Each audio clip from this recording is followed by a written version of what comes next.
Chapter 1. Sara. Once on a dark winter's day, when the yellow fog hung so thick and heavy in the streets of London that the lamps were lighted and the shop windows blazed with gas as they do at night, an odd-looking little girl sat in a cab with her father and was driven rather slowly through the big thoroughfares. She sat with her feet tucked under her and leaned against her father, who held her in his arms as she stared out the window at the passing people with a queer old-fashioned thoughtfulness in her big eyes. She was such a little girl that one did not expect to see such a look on her small face. It would have been an old look for a child of 12, and Sara Crewe was only 7. The fact was, however, that she was always dreaming and thinking odd things, and could not herself remember any time where she had not been thinking things about grown-up people and the world they belonged to. She felt as if she had lived a long, long time. At this moment, she was remembering the voyage she had just made from Bombay with her father, Captain Crewe. She was thinking of the big ship, of the Lascars passing silently to and fro on it, of the children playing about on the hot deck, and of some young officers' wives who used to try to make her talk to them and laugh at the things she said. Principally, she was thinking of what a queer thing it was that at one time one was in India, in the blazing sun, and then in the middle of the ocean, and then driving in a strange vehicle through strange streets where the day was as dark as the night. She found this so puzzling that she moved closer to her father. "Papa," she said in a low, mysterious little voice, which was almost a whisper. "Papa?" "What is it, darling?" Captain Crewe answered, holding her closer and looking down into her face. "What is Sara thinking of?" "Is this the place?" Sara whispered, cuddling still closer to him. "Is it, Papa?" "Yes, little Sara, it is. We have reached it at last." And though she was only 7 years old, she knew that he felt sad when he said it. It seemed to her many years since he had begun to prepare her mind for the place, as she always called it. Her mother had died when she was born, so she had never known or missed her. Her young, handsome, rich, petting father seemed to be the only relation she had in the world. They had always played together and been fond of each other. She only knew he was rich because she had heard people say so when they thought she was not listening. And she had also heard them say that when she grew up she would be rich too. She did not know all that being rich meant. She had always lived in a beautiful bungalow and had been used to seeing many servants who made salams to her and called her Missy Sahib, and gave her her own way in everything. She had had many toys and pets and an ayah who worshipped her, and she had gradually learned that people who were rich had these things. That, however, was all she knew about it. During her short life, only one thing had troubled her, and that thing was the place she was to be taken to someday. The climate of India was very bad for children, and as soon as possible they were sent away from it, generally to England and to school. She had seen other children go away and had heard their fathers and mothers talk about the letters they received from them. She had known that she would be obliged to go also, and though sometimes her father's stories of the voyage and the new country had attracted her, she had been troubled by the thought that he could not stay with her.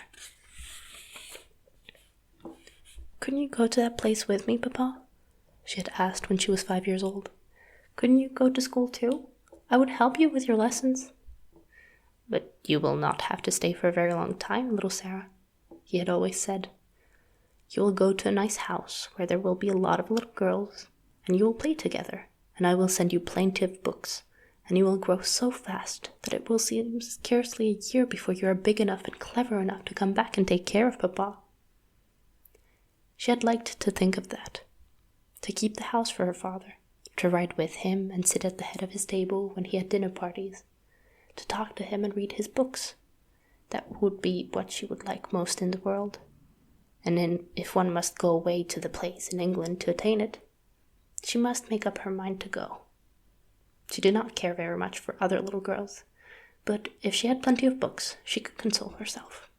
She liked books more than anything else, and was, in fact, always inventing stories of beautiful things, and telling them to herself.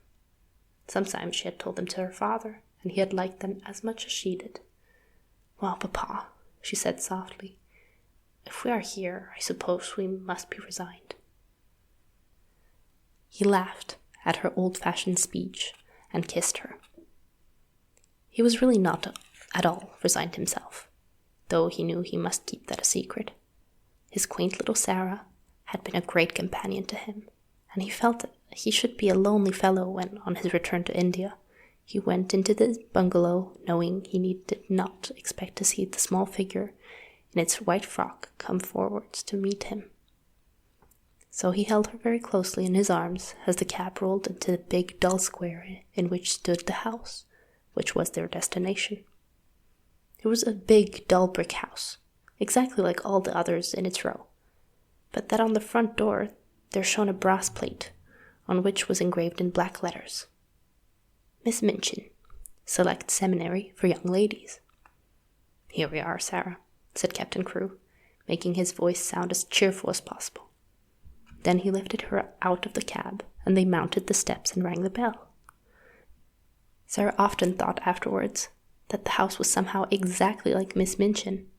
It was respectable and well furnished, but everything in it was ugly, and the very armchairs seemed to have hard bones in them.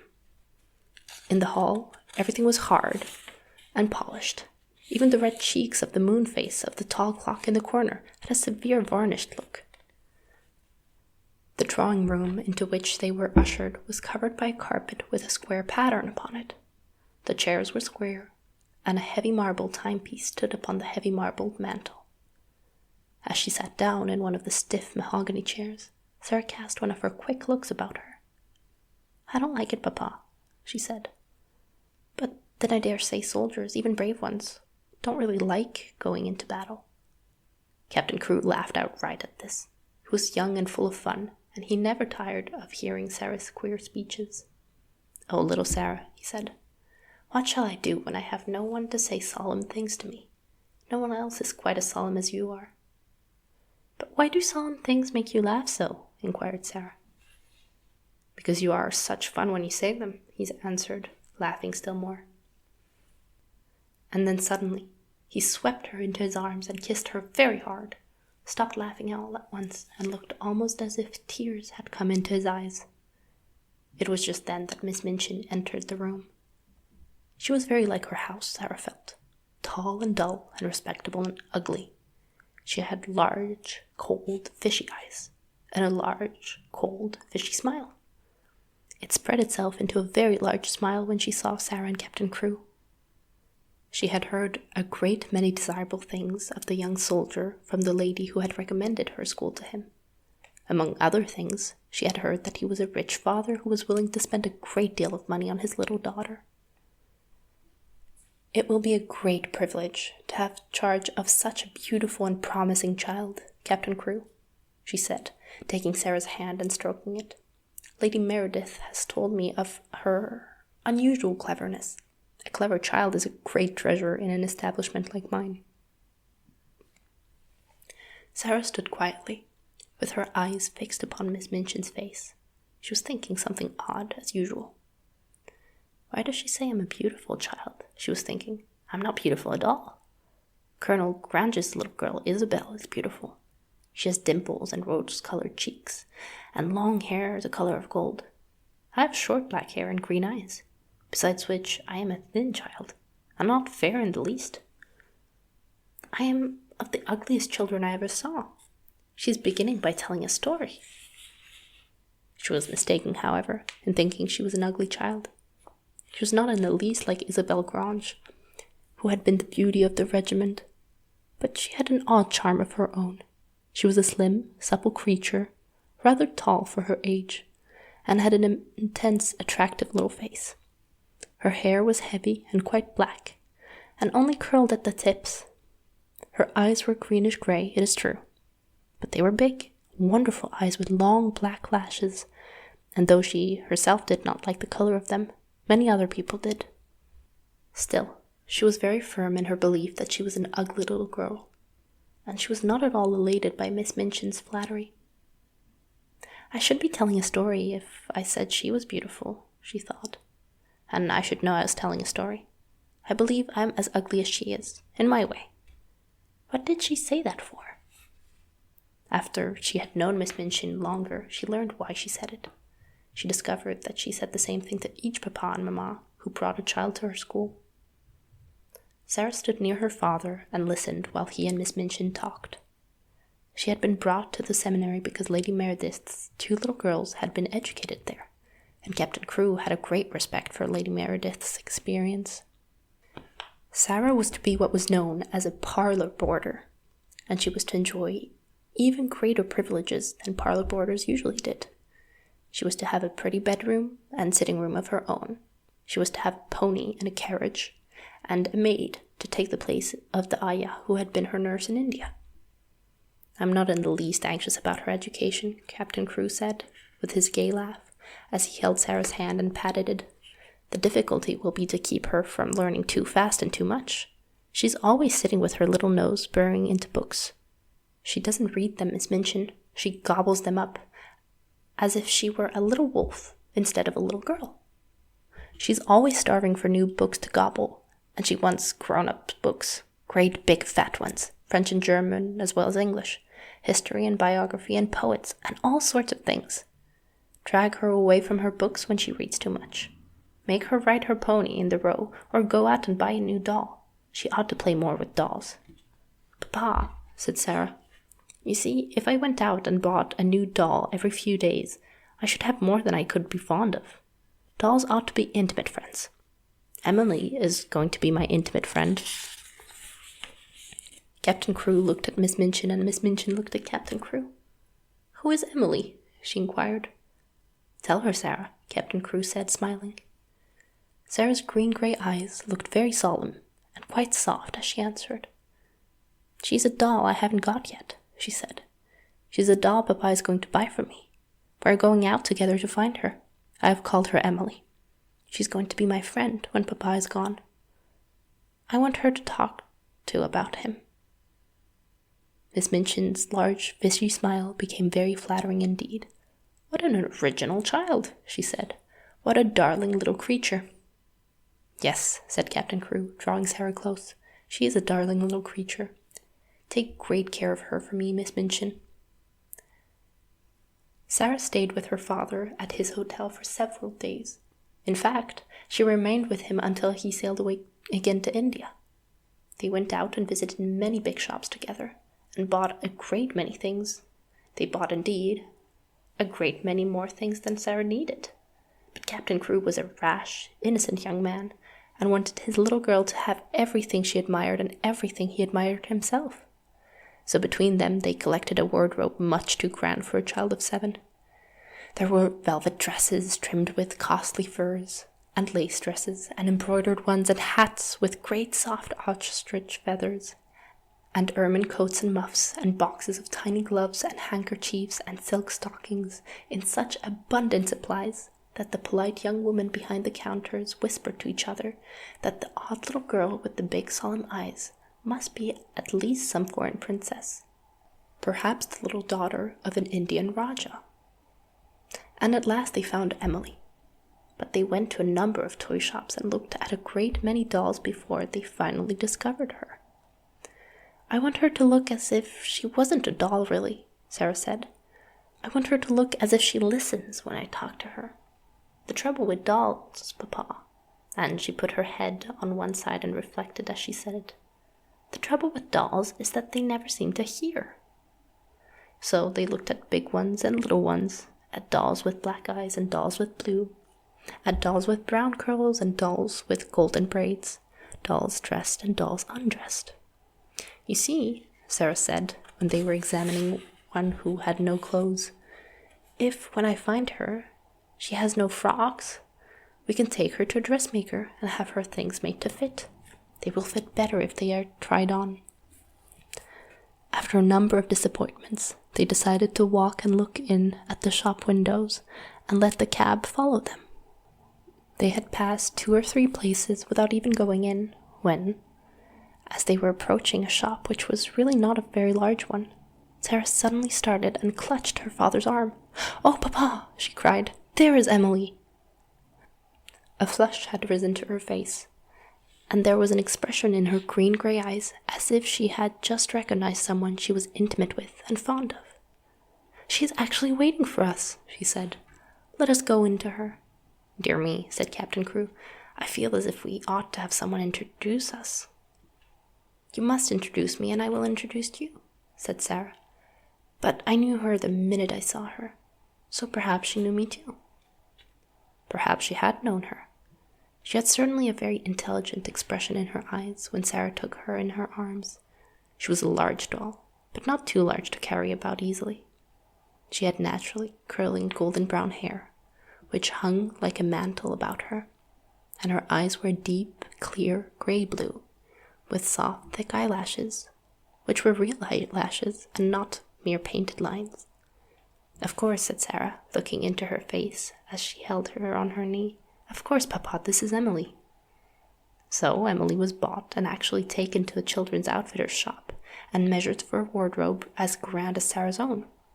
She had lace frocks too, and velvet and muslin ones, and hats and coats and beautiful lace-trimmed underclothes, and gloves and handkerchiefs and furs. "I should like her always to look as if she was a child with a good mother," said Sara. "I'm her mother, though I'm going to make a companion of her." Captain Crewe would really have enjoyed the shopping tremendously, but that a sad thought kept tugging at his heart. This all meant that he was going to be separated from his beloved, quaint little comrade. He got out of his bed in the middle of that night and went and stood looking down at Sara, who lay asleep with Emily in her arms. Her black hair was spread out on the pillow, and Emily's golden brown hair mingled with it. Both of them had lace-ruffled nightgowns, and both had long eyelashes, which lay and curled up on their cheeks. Emily looked so like a real child that Captain Crewe felt glad she was there. He drew a big sigh and pulled his mustache with a boyish expression. "Hey-ho, little Sara," he said to himself. "I don't believe you know how much your daddy will miss you." The next day he took her to Miss Minchin's and left her there. He was to sail the next morning. He explained to Miss Minchin that his solicitors, Mrs. Barrow and Skipworth, had charge of his affairs in England and would give her any advice she wanted, and that they would pay the bills she sent in for Sara's expenses. He would write to Sara twice a week, and she was to be given every pleasure she asked for. "She's a sensible little thing, and she never wants anything it isn't safe to give her," he said. Then he went with Sara into her little sitting room, and they bade each other goodbye. Sara sat on his knee and held the lapels of his coat in her small hands, and looked long and hard at his face. "Are you learning me by heart, little Sara?" he said, stroking her hair. "No," she answered. "I know you by heart. You are inside my heart." And they put their arms round each other and kissed, as if they would never let each other go. When the cab drove away from the door, Sara was sitting on the floor of her sitting room, with her hands under her chin and her eyes following it, until it had turned the corner of the square. Emily was sitting by her, and she looked after it too. When Miss Minchin sent her sister, Miss Amelia, to see what the child was doing, she found she could not open the door. "I have locked it," said a queer, polite little voice from inside. "I want to be quite by myself, if you please." Miss Amelia was fat and dumpy, and stood very much in awe of her sister. She was really the better-natured person of the two, but she never disobeyed Miss Minchin. She went downstairs again, looking almost alarmed. "I never saw such a funny, old-fashioned child, sister," she said. "She has locked herself in, and she's not making the least particle of noise." "It is much better than if she kicked and screamed, as some of them do," Miss Minchin answered. "I expect that a child as much spoiled as she is would set the whole house in an uproar. If ever a child was given her own way in everything, she is." "I've been opening her trunks and putting her things away," said Miss Amelia. "I never saw anything like them. Sable and ermine on her coats, and real Valenciennes lace on her underclothing. You have seen some of her clothes. What do you think of them?" "I think they are perfectly ridiculous," replied Miss Minchin sharply. but they will look very well at the head of the line when we take the school children to church on Sunday. She has been provided for as if she were a little princess." And upstairs in the locked room, Sara and Emily sat on the floor and stared at the corner round which the cab had disappeared, while Captain Crewe looked backward, waving and kissing his hand as if he could not bear to stop.